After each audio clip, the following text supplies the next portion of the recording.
Good thing. The 8-bit graphics in this game are a great callback to the NES era, and you gotta love the way that world map looks.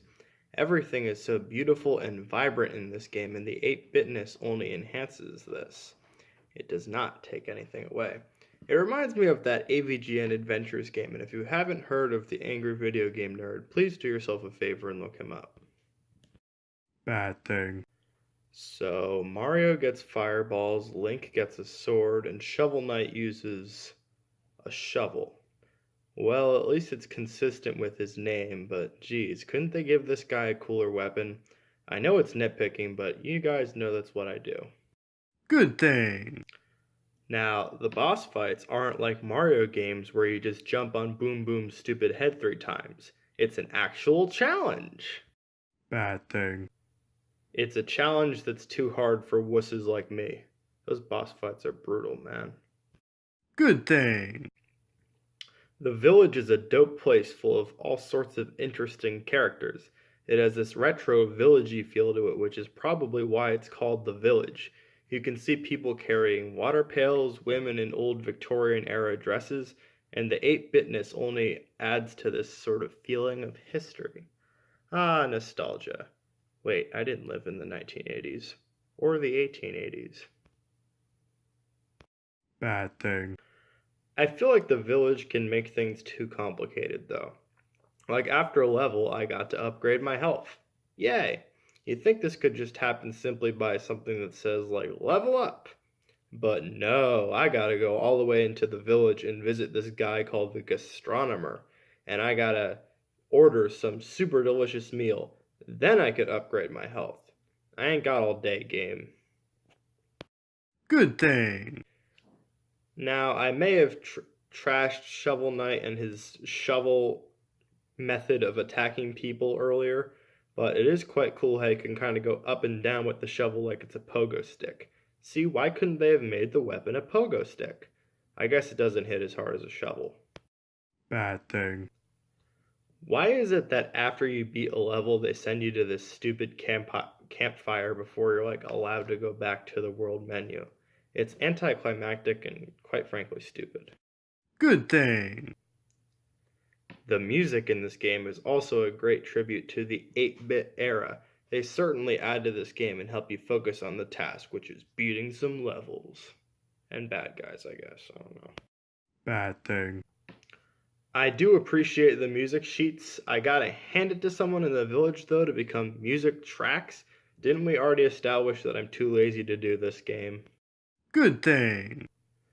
It's great to get a pile of treasure and see all sorts of different kinds of currency and money pop out. It's cool that this game has money, just besides just golden coins. Once again, I'm looking at you, Mario. Bad thing. Well, unlike Mario games, though, like the controls in here just do not feel quite as good. Maybe it's because I suck, but it just doesn't feel quite as right when you sort of steer Shovel Knight when you want to sort of jump in a direction. It just feels a bit more awkward overall. Or maybe it's because I suck, I don't know. Good thing. Infinite lives and plenty of checkpoints in each level. Sign me up. Bad thing. Only because the levels are incredibly hard and incredibly difficult and incredibly lengthy. Good thing. There's a certain satisfaction of using your shovel to break through stuff, like boxes, piles full of gems, and walls. Yeah, maybe I was wrong to say that a pogo stick is better than a shovel. Bad thing. This game has a very weird way of transitioning from screen to screen. Actually, it's common in a lot of platforming games, but I don't like it. Usually it's not a big problem, but it has this pause. So if you accidentally go back to the screen you were on previously, you gotta wait. And then you gotta wait again to go back to the screen you're supposed to be on. It's annoying. Off-topic thing.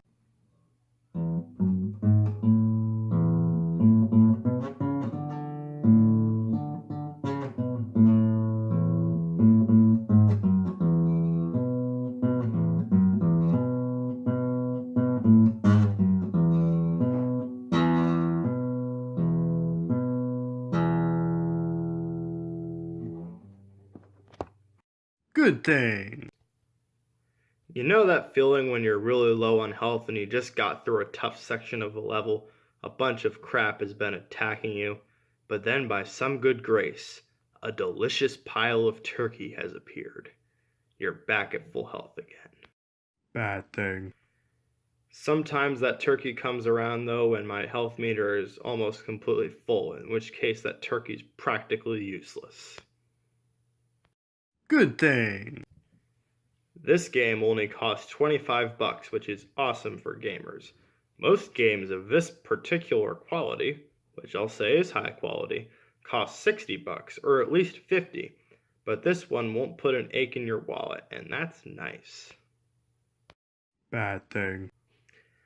I've said it before, this game is hard as it is, but when there's certain sections when it becomes dark, that just pisses me off. Like that boss fight against Spectre Knight is hard as it's like it's hard as it is. But you gotta deal with this darkness towards the end of it where you can't see the blades that he's throwing at you, and it took me so many attempts. It sucks. Good thing. This game was met with rave reviews from the critics. It got a 9 out of 10 from IGN, which is right around where other critics rated it as well. It was praised for most of the things I praised it for, like being graphically cool and musically cool tribute to the 80s. Not to mention some great platforming designs with the levels. Bad thing. This game tries too hard with the plot. This is why I play a lot of the Mario games when it comes to like platformers. They don't try too hard with it. Just beat the levels, that's what matters. Play the levels, beat the levels. Play the levels, beat the levels. Good thing. This particular game was made with the help of Kickstarter. Finally, a game that is made by the people, not the corporations.